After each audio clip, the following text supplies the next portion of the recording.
네, 일장 절대 전략 시간입니다. 토마토 투자클럽의 이정호 전무관님 연결돼 있습니다. 전무관님 안녕하세요. 네, 안녕하세요. 이종호입니다.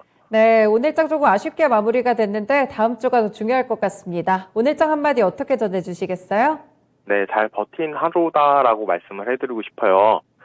전일 미증시에 비해서 우리나라 증시는 그래도 오늘 상승 탄력이 어느 정도 나와주는 모습세가 나왔습니다. 장중에는 그래도 상승 전환까지도 하는 모습세가 나왔는데요. 종가에는 그래도 일봉상 21선까지 부분에서 안착을 하면서 끝나는 게 다음 주에 어떻게 보면 더 기대감을 만들어주지 않았나라는 생각이 들고 있고, 미증시보다 조금 더 강했던 모습세가 저는 좀 인상 깊은 하루였다라고 말씀을 해드리고 싶습니다. 네, 미증시는 조금 많이 하락을 했었는데 그래도 국내 증시 잘 버텨줬습니다. 특히나 코스피를 중심으로 약보합권 정도로 방어해주는 그런 지수의 흐름이었는데 오늘장 볼만한 체크 포인트들 어떤 게 있었을까요? 네, 역시나 2차 전지주들의 강세가 좀 눈에 돋보였다라고 말씀을 해드리고 싶어요. 계속적으로 2차 전지가 이번 주 내내 화두였다라고 말씀을 해드리고 싶은데, 오늘은 삼성 SDI가 어느 정도 상승하는 모습세가 나오면서 이제는 이 박스권을 돌파해주는 흐름이 나오는 게 아니냐라는 기대감까지 만들어주고 있습니다. 그만큼 이 시장에서는 이제는 어떻게 온다라면 태조 이방원에서 가축되면서 2차 전지 쪽으로 수급이 쏠리지 않나라는 생각이 들고 있고, 두 번째로는 건설주들이 되게 악세가 계속적으로 나오고 있습니다.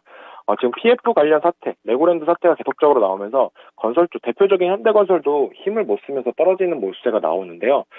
어떻게 본다라면은 계속적으로 이슈가 나오고 있는 호재 뉴스가 나오고 있는데, 네옴시티 그리고 재건축 관련해가지고 호재도 나오고 있는데, 이런 부분에 있어서 어떻게 본다라면은 악재가 더 크기 때문에 더 시장에 반영이 되지 않나라고 생각이 들고 있고, 건설주들은 어떻게 본다면 시간이 좀 지난다라고 한다라면 이 악재가 해소된다라고 한다면 재건축 이슈 그리고 네옴시티 관련해가지고 이슈가 다시 불면서 어느 정도 반등은 나올 거라고 보고 있는데, 그래도 시장에서 너무 재무가 안 좋은 건설주들은 조금 걸러서 보시는 게 괜찮지 않을까라고 말씀을 해드리고 싶고, 그리고 또 원달러 환율이 계속적으로 강세가 나타나고 있어요. 오늘 약간 그런 부분이 조금 심상치가 않다. 그래도 환율이 어느 정도 안정화가 됐을 때는 외국인들의 수급세가 어느 정도 좋았는데, 환율이 계속적으로 올라도 1450원대가 넘어도 외국인들의 수급세가 계속적으로 들어오는지, 이런 부분을 조금 더 체크해 볼 필요는 있다라고 생각이 들고 있습니다. 왜 환율이 오르는 것보다는 환율이 올라서 외국인들이 수급이 안 들어오는 부분이 더 걱정인데, 환율이 올라도 외국인들이 수급이 들어온다라면 그 걱정은 그렇게 많이 안 나와도 되지 않을까라고 말씀을 해드리고 싶습니다. 네, 그렇군요. 2차 전지 종목들 같은 경우에 종목별 키 맞추기에 좀 들어간 것 같고, 건설주들은 최근에 좀 부동산이 거래 절벽에다가 레고랜드 사태가 부각이 되고 있죠. 이것 때문에 PF 자금 조달에 대한 우려가 좀 커지는데, 건설주들 갖고 계신 분들 많이 좀 속상하실 것 같아요. 그래도 추가적인 모멘텀 조금 지난다면 네옴시티라든지 여러 가지들이 좀 발생할 수 있지 않을까 조금 기대감을 걸어봅니다. 네, 원달러 환율도 여전히 좀 상승 탄력 계속 나오면서 오늘도 1,440원 바로 아래쪽에서 마무리가 됐는데, 이에 따른 외국인 수급 변화 주목해보자라는 말씀 주시네요. 그렇다면 다음 주에 주목해볼 만한 체크 포인트들도 짚어주시죠. 네, 이제는 진짜 실적 시즌으로 넘어왔다라는 생각이 들어요. 다음 주에도 실적을 나타내는 기업들이 많은데, 대표적으로 10월 24일 현대차에서 실적 발표가 있습니다. 당연히 현대차는 실적이 좋게 나올 것 같아요. 요즘 현대차의 그 판매량이나 이런 걸 봤을 때는 좋게 나올 거라고 예상하는데, 그 부분이 이제 현대차 주가에 반영이 되는지, 어떻게 본다면 요즘 좀 많이 악세를 보이고 있다라고 생각이 드는데, 현대차가 이거 실적 발표 이후로 어느 정도 상승세가 나오는지 이런 부분을 좀 체크해 볼 필요는 있다라고 생각이 들고, 그리고 10월 24일 날 포스코 홀딩스 그룹들이 이제는 실적 발표가 나옵니다. 포스코 케미칼, 포스코 인터내셔널, 대표적으로 요즘에 시장에서 강세를 보였던 종목들인데, 그거에 따라서 어떻게 나올지, 포스코 그룹들의 종목들이 어떻게 나올지, 강세가 나타낼지, 이런 부분을 좀 체크해 볼 필요는 있다라고 생각하고, 미국 시간으로 25일 날 마이크로소프트 그리고 알파벳에서 실적 발표가 나옵니다. 이거에 따라서 미국 증시가 조금 뒤척일 것 같다는 생각이 들고 있는데, 그래도 요즘 실적이 어느 정도 바탕 잘 나와준다라고 한다면 미국 증시가 어느 정도 반등하는 모습세가 나오고 있습니다. 대표적으로 계속적으로 나오고 있는데, 테슬라만 실적이 조금 부진하면서 지수가 조금 안 좋게 끝났던 모습세가 있었는데, 그래도 전체적인 애플이나 다른 종목들은 강세를 보였다. 그거에 대비 그렇게 볼 수가 있고, 전체적으로 다음 주는 실적 장세다라고 말씀해드리고 싶은데, 10월 25일 날 어떻게 본다면 블랙핑크 월드 투어가 북미부터 개최가 됩니다. 많은 관심사가 있었을 텐데, 블랙핑크 관련해가지고, YG가 약간 조정을 많이 줬다라고 저는 생각이 들어요. 근데 이번 계기로 어떻게 좀 파급력이 나올지, 이런 부분을 조금 더 체크해 볼 필요는 있다라고 생각을 들고, YG 같은 차트 같은 경우에 지금 어떻게 본다면 쌍바닥을, 만들어주고 있는 모양새고, 이슈까지 같이 불어준다라고 한다면, 한 번에 상승세는 나오지 않을까. 라고 보고 있습니다. 그리고 10월 25일 날 현대차 조지아주에 전기차 전용 공장 착공식이 있는데 여기서 현대차 관련해가지고 10월 25일 날 정의선 현대차그룹 회장이 참석을 합니다. 이거에 따라서 이제는 어떻게 본다라면은 미국에 공장이 있는 자동차 부품주들 관련해가지고 어느 정도 상승세가 나오는지 이런 부분을 좀 관심 종목으로 등록해 놓을 필요는 있다고 말씀해드리고 싶고 25일 날 또 메타에서 VR 헤드셋 출시 예정에 있습니다. 요즘 어떻게 본다면 메타버스가 위메이드 그리고 P2E 관련해가지고 계속적인 이슈가 불고 있는데 이 메타 VR 헤드셋 관련해가지고 장비주들이 조금 더 강세를 보이는지 이런 부분을 좀 체크해볼 필요는 있다고 생각이 들어요. 메타버스 관련해가지고 컨텐츠 주들은 요즘에 강세를 보였는데 장비 관련해가지고는 하드웨어 쪽은 약간 부진한 모습세가 있는데 이거 계기로 어느 정도 반등세가 나오는지 좀 지켜볼 필요는 있다고 생각이 들고 10월 26일 날 로보덜드에서 로보덜드가 개최가 됩니다.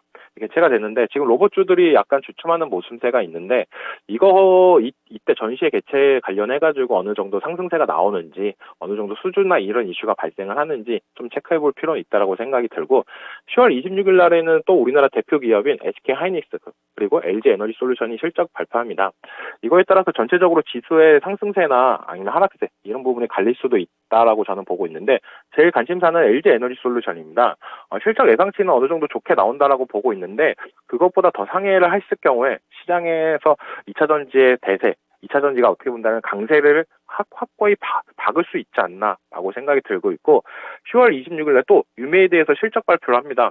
근데 유메이드는 어떻게 본다면 지금 바닥권에서 올라오는 추세인데 여기서 조금만 실적이 잘 나와도 전체적인 분위기는 바뀔 거다라고 저는 보고 있어요. 그래서 유메이드의 실적 발표가 좀 더 예의주시하면서 그거에 따라서 P2E 게임 관련주들도 살펴볼 필요는 있고 10월 27일 날 애플 그리고 인텔에서 실적 발표가 합니다. 이번 주만 거의 끝나간다고 한다면 실적만 다 적게 나온다면 이번 주는 거의 다음 주는 상승세가 나오지 않을까라고 생각을 하는데 이걸 그래도 무시 못하고 계속적으로 관찰할 필요는 있어요. 이런 부분에 따라서 전체적으로 지수의 큰 상방이냐 하방이냐 이런 부분이 갈리기 때문에 좀 실적 발표는 좀 예의주시하게 볼 필요는 있다라고 생각이 들고 있고 10월 28일 날 BTS에서 진이 솔로 싱글 앨범을 발표합니다. 근데 요즘 하이브 주가가 너무 바닥으로 많이 떨어졌잖아요. 그런 부분을 이번에 어느 정도 해소해 줄지 이런 부분을 좀 체크해 볼 필요는 있는데 하이브 같은 경우에 특히 그래도 뭐 아직까지 군대 이슈가 계속적으로 있기 때문에 만약 군대를 간다고 확정까지 졌는데도 이번에 좀 반등이 못 나온다라고 한다면 더욱더 실망 매물이나 이런 부분은 나올 수도 있다라고 저는 보고 있기 때문에 하이브를 들고 계신 분들은 좀 더 이번 일정을 좀 더 관심 있게 봐야 될 필요는 있다라고 말씀해드리면서 다음 주 중요 일정들은 다 말씀해드렸습니다. 네, 어닝 시즌이라 참 바쁩니다. 달력에 체크를 다 해야 될 것 같은데 체크할 종목들도 많고 일정도 많은 것 같습니다. 이에 따른 투자 전략들 몇 가지 제시를 주셨는데 한 가지 궁금한 게 이제 현대차 실적 발표가 주 초반에 있어가지고요. 이번에 세타2 엔진 결함에 대해서 품질 비용이 반영될 것으로 보이는데 이런 부분들 실적 나온 다음에 좀 어떻게 대응을 해야 될까요? 어떤 영향이 있을지 궁금합니다. 저는 어떻게 본다면 품질 비용을 반영한다는 게 이번 실적이 잘 나왔으니까 반영을 한다라고 하는 것 같아요.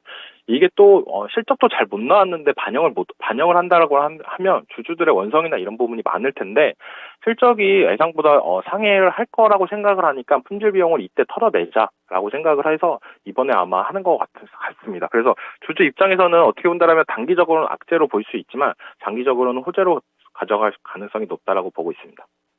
품질 비용을 좀 제외한다면 오히려 호실적일 수도 있겠다라는 분석 주셨습니다. 네, 그렇다면 다음 주에 좀 어떻게 봐야 될지 궁금한데 절대 전략 제시해 주시죠. 네, 다음 주 어떻게 본다라면은 미국의 대표적인 IT 기업들의 실적 발표가 있어서 그거에 따라서 지수의 상방이냐 하방이냐 이런 부분이 많이 갈릴 수도 있다라고 봐요. 근데 하방이 와도 하락세가 와도 이번 주에 강했던 종목들은 다음 주에도 강할 확률이 높습니다. 그렇기 때문에 이번 주에 강했던 종목들을 한 번 더 복습을 하면서 좀 더 다음 주 시장을 대응하는 방법이 좋지 않았나라고 말씀해드리고 싶고 이번 주 특히 강했던 섹터들로는 2차전지 섹터들이라고 말씀을 해드리고 싶어요. 그만큼 어떻게 본다면 이번 주에는 2차전지들이 거의 키 맞추기 식으로 이 종목 올랐다가 저 종목 올랐다가 하면서 전체적으로 상승세가 두드러졌다라고 말씀을 해드리고 싶고, 이 2차전지 섹터들이 다음 주에도 어느 정도 강세를 나타내는지 좀 체크해볼 필요는 있다라고 말씀을 해드리고 싶습니다. 네, 이번 주에 참 주목을 받았던 2차전지 종목들 여전히 관심권에 좀 두셔도 괜찮을 것 같습니다. 말씀 잘 들었습니다. 네, 수고하세요. 네, 이렇게 이정호 전문가의 의견까지 들어봤습니다.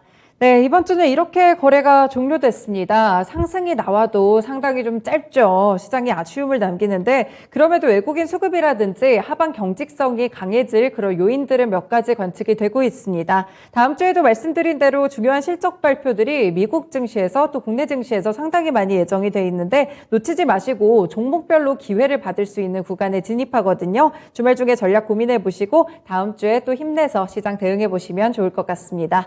지금까지 다양한 투자 판단에 도움이 되는 말씀들 전해드렸는데요. 특정 종목의 상승과 하락을 보장하지는 않습니다. 한 주간 흔들리는 증시 속에서 정말 고생 많이 하셨습니다. 클로징벨 여기서 마무리 짓습니다. 고맙습니다.